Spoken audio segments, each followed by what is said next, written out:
there's been a lot of talk in the newspapers and on TV about a program that I put in motion to detain and question terrorists and extremists.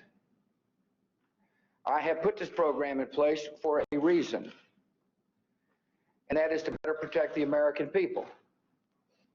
And when we find somebody who may have information regarding a potential attack on America, you bet we're going to detain them. And you bet we're going to question them. Because the American people expect us to find out information, actionable intelligence, so we can help them, help protect them. That's our job. Secondly, this government does not torture people. You know, we stick to U.S. law and our international obligations. Thank you very much.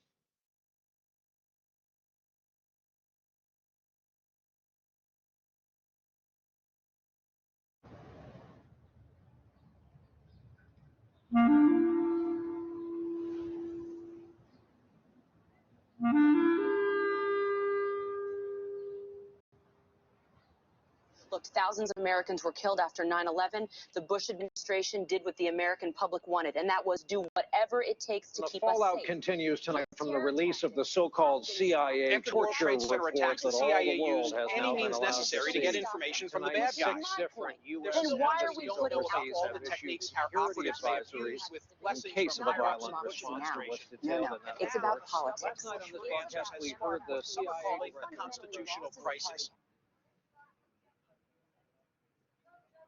I knew that the day it came out, we'd be screwed. We understand that a plane has crashed into the World Trade Center. We don't know anything more than that. We don't know if it was a commercial aircraft. Obviously a major fire there, and there has been some sort of explosion. We don't fully know the details. Oh, there's another one. Another plane just hit. Right? Oh my God, another plane has just hit. It hit another building. We felt this terrible shame that we hadn't seen what was coming. And after 9/11, we just felt like we needed to do absolutely everything possible to make sure that this kind of thing never happened again.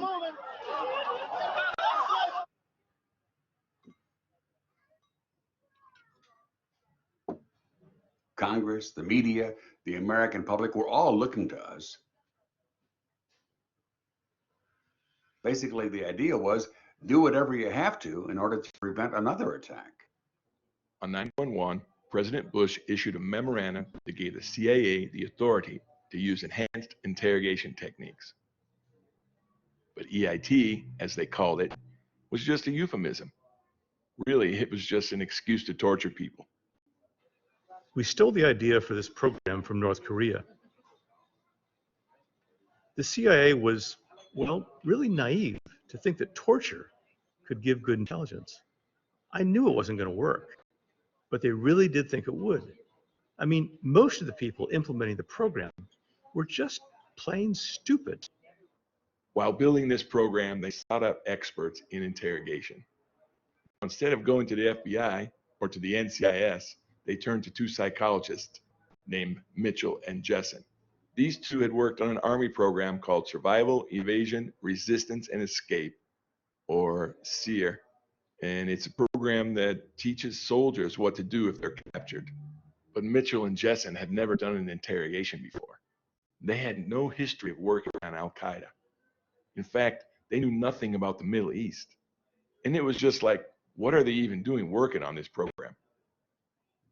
Sexual humiliation played a major role in the program. It was part of a technique used to break people. Psychologists, doctors, psychiatrists, and probably other health professionals were all involved in the implementation of the program.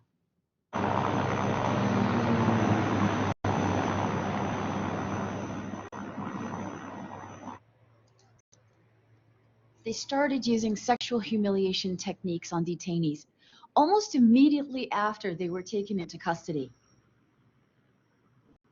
The prisoners were often stripped. I think that forced nudity was part of the intake process, but it was also used to disorientate the detainees, to make them feel vulnerable and afraid. This program was deliberately designed to degrade Muslim men.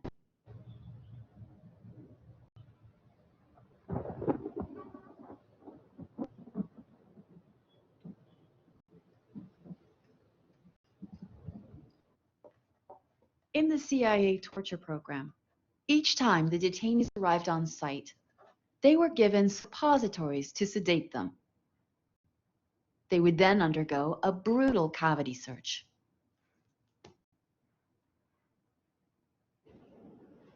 A lot of the violations that were happening were carried out under the guise of medical or security reasons. That was the supposed justification. But I think that it's pretty obvious, in the context of the secret torture program, none of what was happening was ethical or legitimate or legal.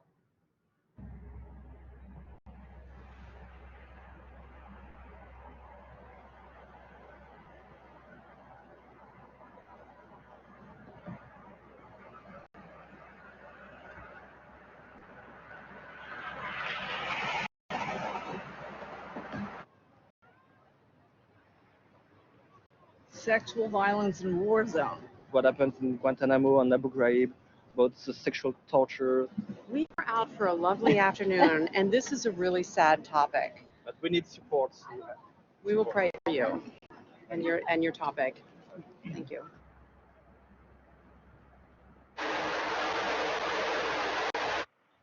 Have you heard about it?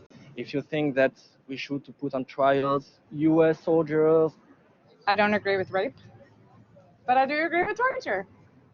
If they have terrorists and they are going to torture them to get information that they have to try to stop crimes, then I think they should be able to do that.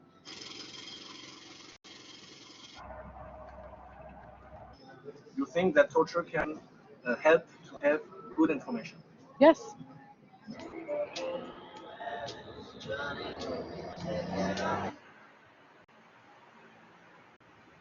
I served in the military for several years, so I understand the mentality. It's not an excuse, but it's different. It is. Do people think differently? They think a little more violently, a little more aggressively, and a little more, they do things that I don't think they would normally do out in just a regular society. Yeah. It's a bit of the dark side of the human nature, the part that we don't like to admit.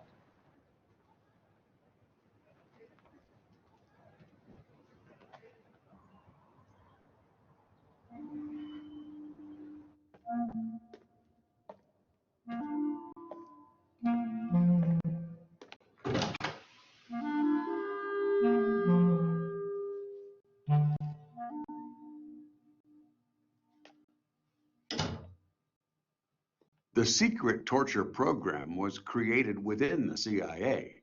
Early on, I sent a list of the techniques that we wanted to use to the Justice Department.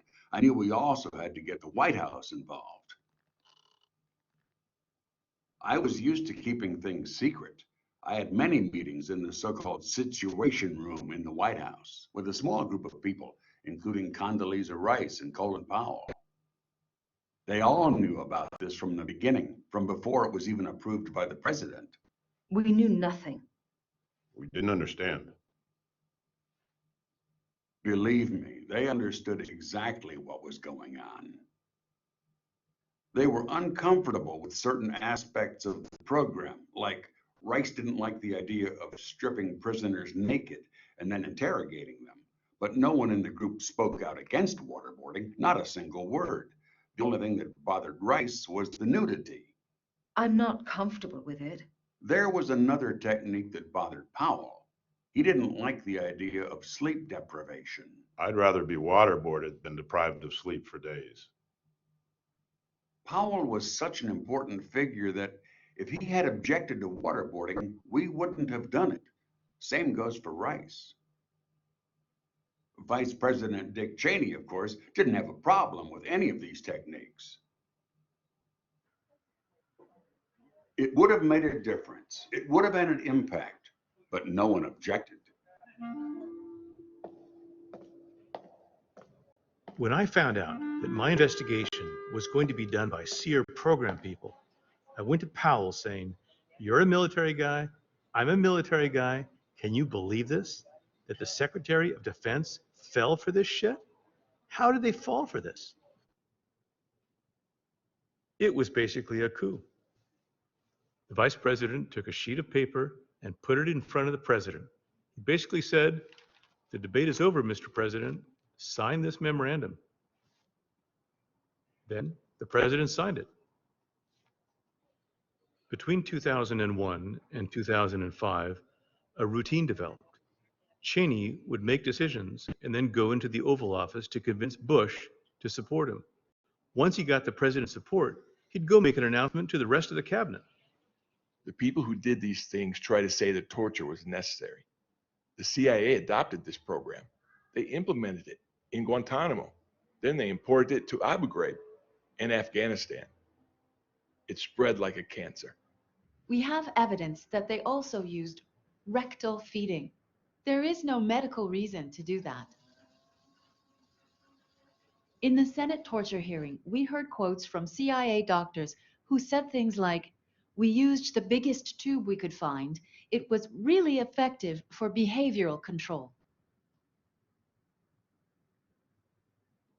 These comments make it very clear that the rectal feeding didn't have a medical purpose. It was really a form of sadism. We use the term medical rape.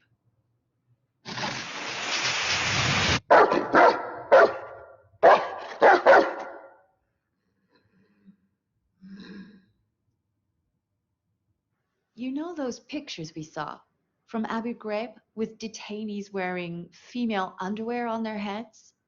Things like that also happened in Guantanamo. A lot of the detainees testified that female interrogators found specific ways to make them feel uncomfortable. They'd get too close to male detainees, breaking cultural codes and violating their space, their integrity.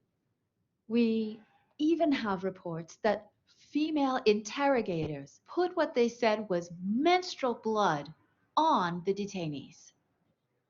Many of those prisoners were innocent, but they were kept there for years. You know, the things done to these men equate to rape.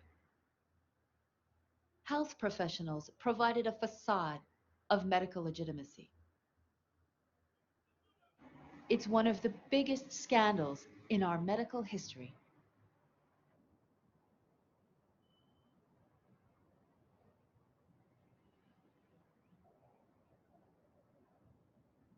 The UN Convention says no national emergency, no extremist situation should change the law. Yet what we did was change the law. What we did amounts to a war crime. It's also a violation of US law. Most Americans have no idea that when we signed the UN Convention on Torture, we agreed that our domestic law would conform to those regulations. And then the President and the Vice President of the United States went ahead and created policies that authorized people to torture other people. We broke our own domestic laws. We certainly broke international law.